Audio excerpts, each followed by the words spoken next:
It's the one time of year my wife gets me to dress up like a hippie. And I just got back from Pennsylvania, excited to tell you all about that. Today, Andrea and I will be discussing UFOs, Andrea's desire for a golf cart, and some other awesome things. Welcome to the Joplin Andrea Show.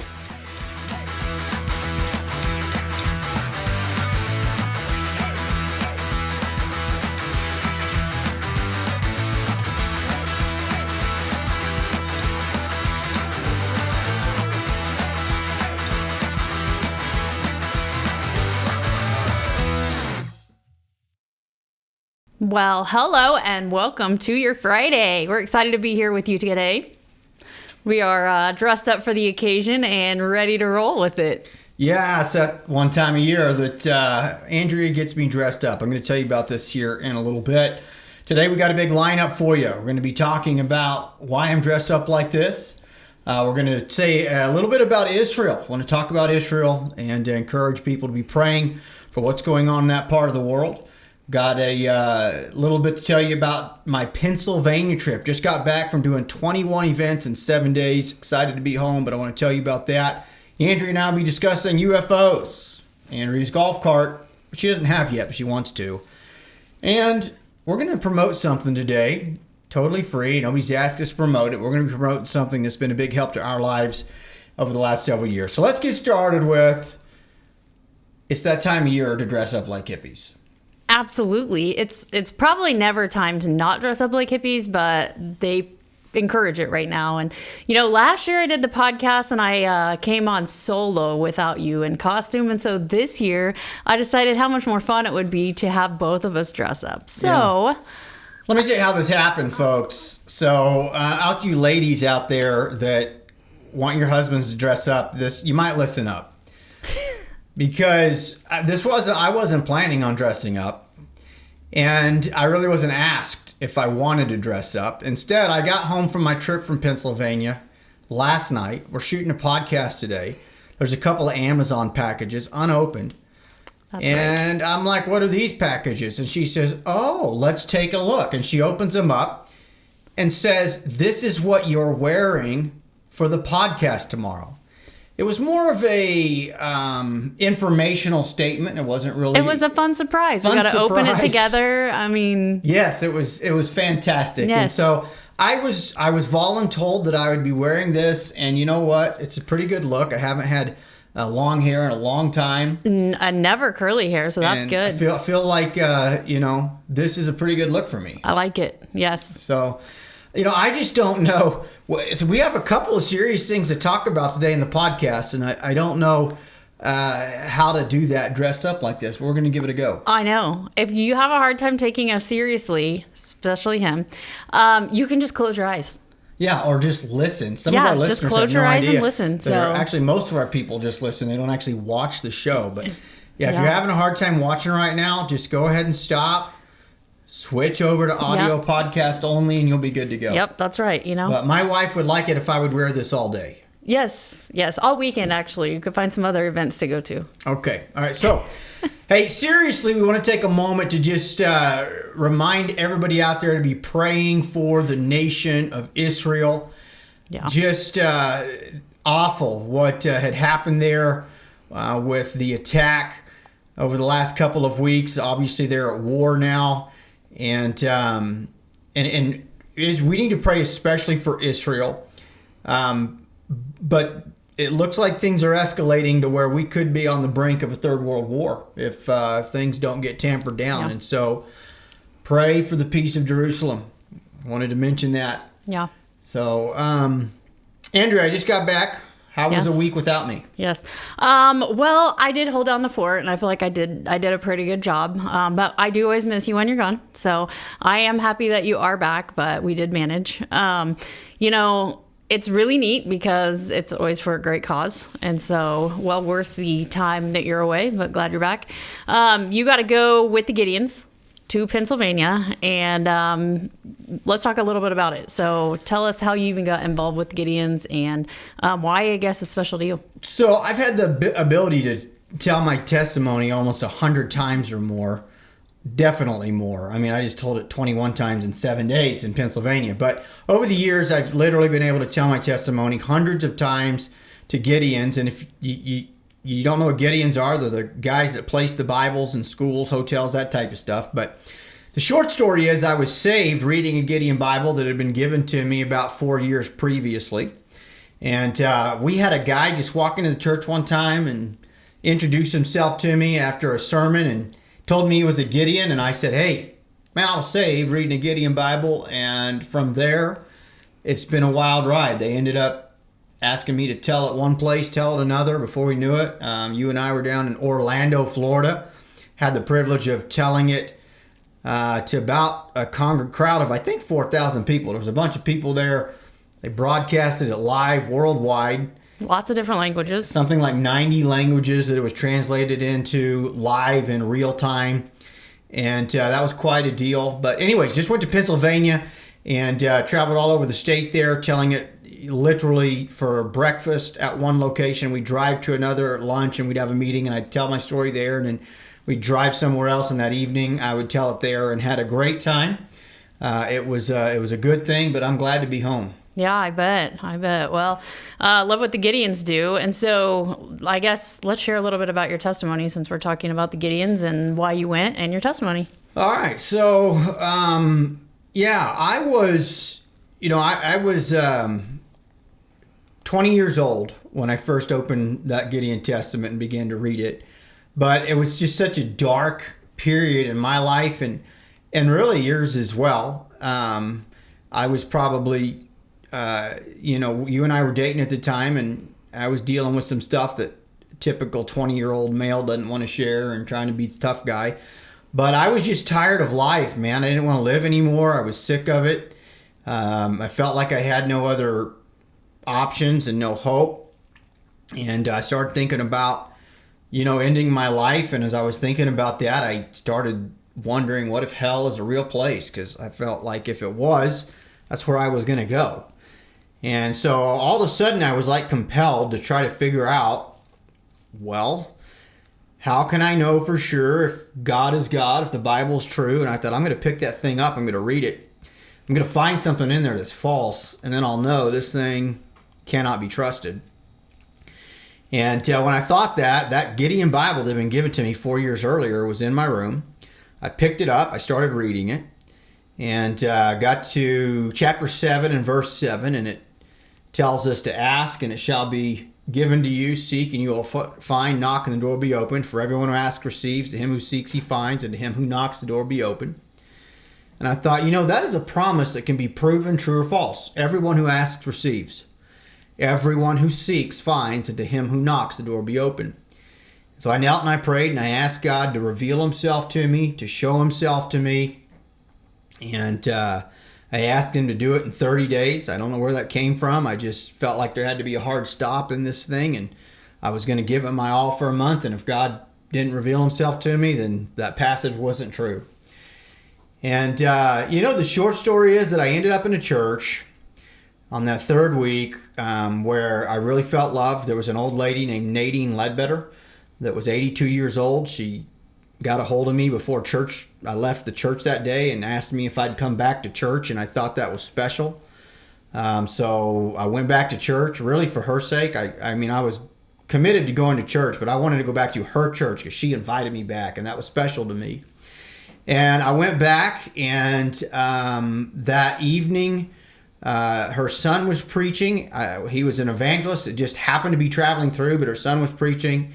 And that night, man, God got a hold of my life. He got a hold of your life. Andrea and I both got saved on that same night. And it was like everything radically changed from that moment forward. Our friends didn't fully understand what we were going through. Our parents didn't even really understand. And man, it's been an awesome journey. That was in January of 2000, so a little over 23 years now, coming up on 24.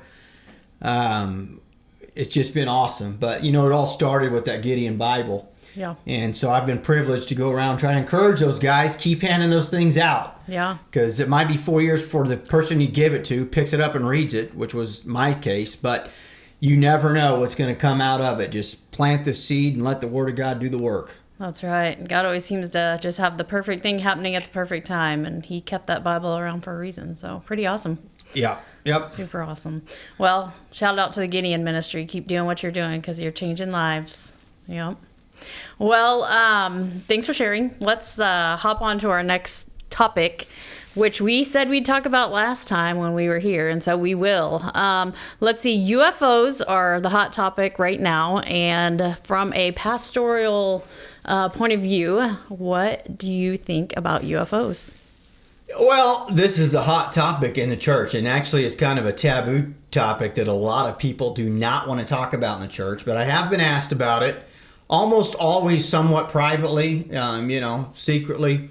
And so let's start with why. Why are we being asked about this? And the answer is there's been, a handful of reports that have come out in the last year.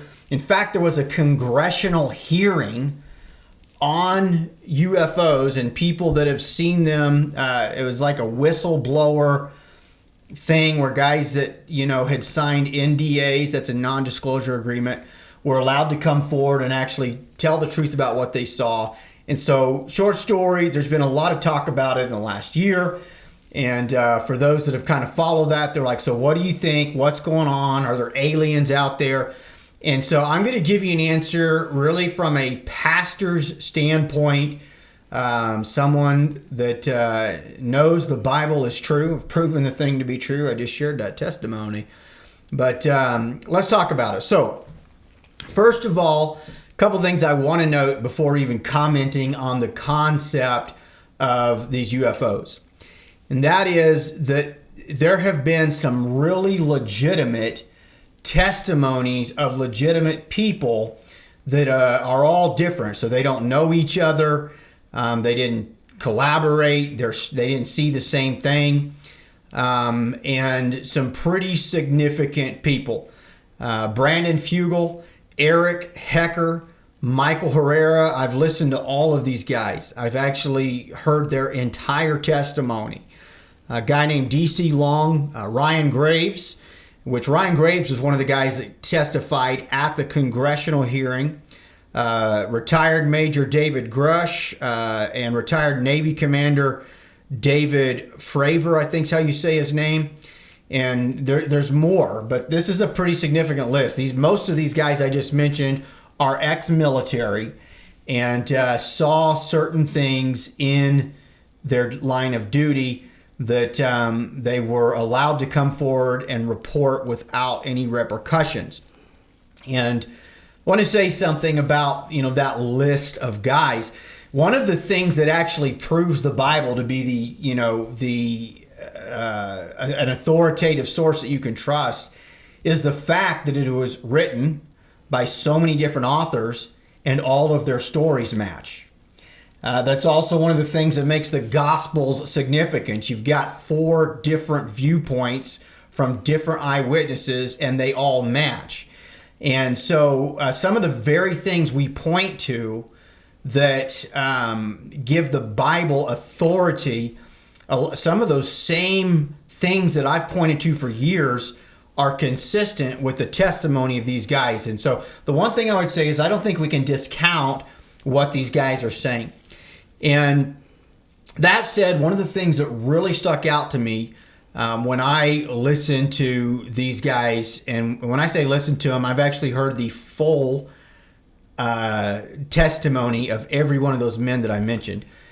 When I listened to them, one of the things that stuck out to me is that none of them testified to being an eyewitness of anything alien, of anything that was outside of this world. And in fact, like 3 of the guys actually saw people, humans, connected to these ships that they saw. And they saw and talked with people that were at these bases where these ships that we would call UFOs, it's just an unidentified flying object. Doesn't mean it's from another world. It's just we aren't able to identify what it is.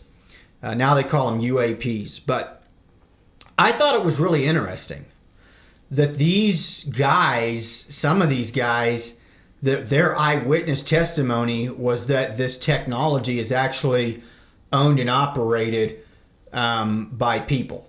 And so I would say this, that, and I am going to answer, I'm not hem-hawing. I'm going to get to what about, what if, and biblically, what would we do with, if there was such a thing as, extraterrestrials. So I'm getting there, but I want to say this. The testimony that we have right now that's really solid, a lot of it's connected to human-made intelligence and human ships. And I would not be surprised in the least if most of this stuff, if not all of it, is actually made by people. And any time that there's been any type of blip on the radar to almost, there's such a misinformation campaign with the media to try to, I guess what I'm trying to say is I would be more apt to believe that all of this stuff is actually created here on Earth, and it's just been more difficult to conceal it as time has gone on. And that's just my opinion. So what if, let's say, what if you're wrong, preacher? What if, there's something else out there? And here's my response to that. First of all, there is something else out there. We know that, God is he's called the host of the heavens, right? He's the king of the hosts of the heavens. And we know that God is in heaven. We know that, where we don't know where that is, we know that there are angels. There are demons. There is a realm in which creatures live that we don't know of. And so that does not automatically mean that there's somehow another planet somewhere with life on it, with, little creatures that have heads like E.T. We don't know. We don't know what all forms and shapes that these, that angels and demons can take on. We do know, for example, that we're told in the New Testament that that we should do good to all people and be cautious because you might entertain angels unaware, which means that even angels have the ability to take on the form of people at times. And we see this happen in the Old Testament frequently. And so all I'll say is that the Bible does give us enough to know that there are parts of God's creation that we humans simply are unaware of. We don't fully understand. We don't know. And that does not equal, aliens on Mars. I think at times possibly things that people may or may not have seen, in their attempt to try to explain what they're seeing, we come up with these theories. And, so I want to finish with this. This is the most important thing about what I want to say concerning this whole topic. It doesn't change anything because, number one, and this is least important, but number one, we have the Bible talking about angels and the hosts of the heavens. Sometimes there are commentators who believe that's just two different ways of saying the same thing.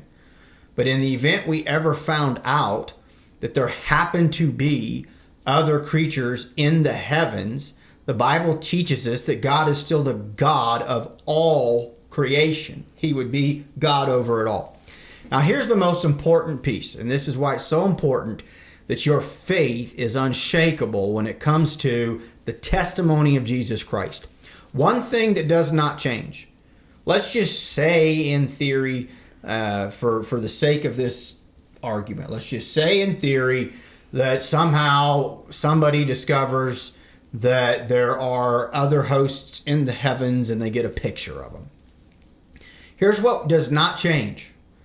It is a fact of history that Jesus Christ came to this earth, was born of a virgin, demonstrated himself to be divine. These are all facts. He walked on water. He performed multitudes of miracles in front of thousands and thousands of people over a course of years. And these facts about Jesus doing miracles, healing the sick, cleansing the lepers, not only is this recorded for us in the Bible, but Jesus, including his death and resurrection, are recorded in additional sources like Roman documents. Josephus was a Roman historian, one of the most well-respected Roman historians that documented a lot about Jesus's life. And so here's what we know. Regardless, no matter what happens, it's a fact that Jesus came, demonstrated himself to be divine, was crucified on the cross, rose from the grave, defeating death, hell, and the grave, and demonstrating that he was exactly who he said he was, and we can trust him. Nothing that could happen after that can change those facts. And so our faith in Christ and in him as the Son of God, the divine Son of God, the Savior of mankind, that does not change no matter how much we, learn as technology continues to increase and abound. And so that's my overall thoughts on the topic. It's my gut instinct that it's my gut instinct that this technology is actually man-made, and that it's not going to be a long time before that gets disclosed and the truth comes out. But that's just my gut instinct on it. All right. So there you have it. Yeah. Those are my thoughts. Very good. Biblically. Very good. All right. Very good. Well, what's up next? What's up next is, guys, my wife for years has wanted a golf cart. She just thinks golf carts are fun. What do you think's so fun about them? Well, what's not fun? Can you imagine you and I riding in this getup down the street right now? I mean, that's fun. So yeah, that would be. It's just fun. There's no doors, no windows. You can just cruise down, enjoy the great outdoors. You can pick up friends. We could drive back and forth to the park, to the gym. Where else do you want to drive? We can drive all over. She's been really consistent with wanting one of these for years. And in our hometown of Derby, Kansas, they just passed a law where you can drive golf carts legally on the streets as long as the speed limit is 35 or under. Yes, yeah. This is just a couple months ago.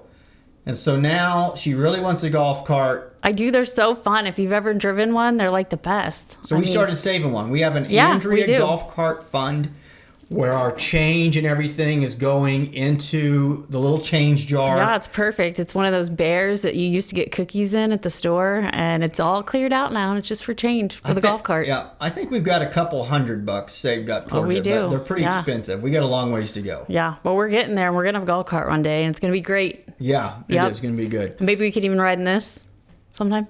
Sure. You got it. We could ride around in this. I can't wait. See how fun that would be? People would love it. Yeah, it would be good. Yeah. All right, so we're going to promote one thing that's been a big benefit to Andrea and I over the years, and hopefully might be a benefit to you. Andrea, what are we going to talk about as we close? We're going to talk about VidAngel, which is it's a program that you can use to actually watch things that maybe have some cussing in it, or a few scenes in it that you really just don't want to watch, but the rest of the movie is entirely clean, and it will actually zip those scenes out for you. And I was surprised because I was mentioning it to, I don't know, maybe 3 different people in the last couple of months, to which none of them had heard of it. And so we just thought it would be nice to share the information that we have and how helpful it's been for us. It has been fantastic. It's called VidAngel. It's actually a monthly subscription service. It's not a lot. I think it's like $8 a month. And you can connect. First of all, they have a lot of things there that you can just watch on VidAngel. In fact, VidAngel Studios is the group that made the Chosen series. There's a lot of Christian content there, but really what they're famous for is watching TV however you want. And you can connect your Amazon account to it. And so stuff that's on Amazon Prime, you can connect your Netflix account to it if you have Netflix. You can connect your Apple TV account to it. And there are thousands and thousands of things you can do. They've got movies. They've got, series, yeah, like Parks and Recreation, stuff like that. And they have a filter set where you can go in and choose your own filters. Yep. Me personally, I just don't like hearing the Lord or God or Jesus used in outside of the right context. For me, it's very, I think it borders taking the Lord's name in vain, even if it's not a cuss word. It's just, people just using it. And you can actually, they have the option to take that out when you're listening to it. And it is so tight. It is so clean. It's not like it. You'd be amazed. Yeah, it's not like there's a big. It is amazing. I mean, I don't know how they do it because it's not like it ruins the whole sentence when it takes a word out. But you can you can choose. You would be shocked the filters. Most of the time on an average show, there's anywhere from 200 to 300 filters, and that's not like a bad show with tons of cussing. It's just they've got everything for however sensitive you are. Whatever you don't want to hear, you can go in and say, I don't like that word. I don't like this word. It saves it and customizes it for you. It'll have scenes and where it'll show, it'll tell you normal kissing between husband and a wife. But if you don't want your kids to see husband and a wife kissing, you want to watch this show, you can click that. And when it comes to that scene, it just immediately moves on past it. All I can tell you is it works amazing. It does work amazing. It's mind-blowing. It is incredible. Can't even tell. The people at VidAngel, you guys are doing a good job. That's right. And I know there are some of our listeners who simply don't like even the idea of a filter company because they're like, hey, you're supporting movies and TV shows that you shouldn't be watching because they shouldn't be, saying the Lord's name, or they shouldn't be doing this or that or saying this or that. Hey, I understand that. I really do. Mm-hmm. Obviously, that's not our personal conviction, but our experience has been, the problem with that is there's almost, in this era of time, there's almost nothing at all to watch. Yeah. There's just almost no choices. Yes. And it's really hard when your kids are growing up and they're teenagers and a lot of their friends are watching certain things and they really, really want to watch it. And so, sometimes it's nice to be able to go ahead and let them watch it. Having the ability to watch the show but take the things out of it you don't want to hear, you don't want to see, is been a really blessing to us. Yes. And so hopefully some of our listeners that would like something similar, it's amazing. Like I said, I think it's $8 a month. It's called VidAngel. Look it up. It's an app that you download and you can either cast from your phone. Some TVs, like Roku, used to have an app you could download. Mm-hmm. But if you just search them up, VidAngel, they'll walk you through how to get set up. It's a pretty cool thing. Yeah. So there you have it. That's it for the Joplin and Andrea show this month. That's it. Andrea, thanks for being what do you call it? Like the person that dresses people for the show. Oh, I'm being really festive this year. I already feel it. Like I feel some Christmas festivities already coming up, and but I mean like that job. Like someone's job's to dress up the people for the show. You know what that job's called? Yeah. Whatever it is, you did it this week, and you did. Well, I just produced a great outfit set for us. How about that? I like it. Sounds good. You hear that? He said he liked it. Yeah, we're having fun today. We're having fun. It's a good time. Yeah. Sounds good. Guys, thanks for listening, and we'll be back next month with our Christmas special. We've got, not a Christmas special. We are giving away some special Christmas gifts. Yes, we are. We've got some giveaways at the end of November, and looking forward to that. It's going to be a good show. We'll see you guys then. Have a great weekend.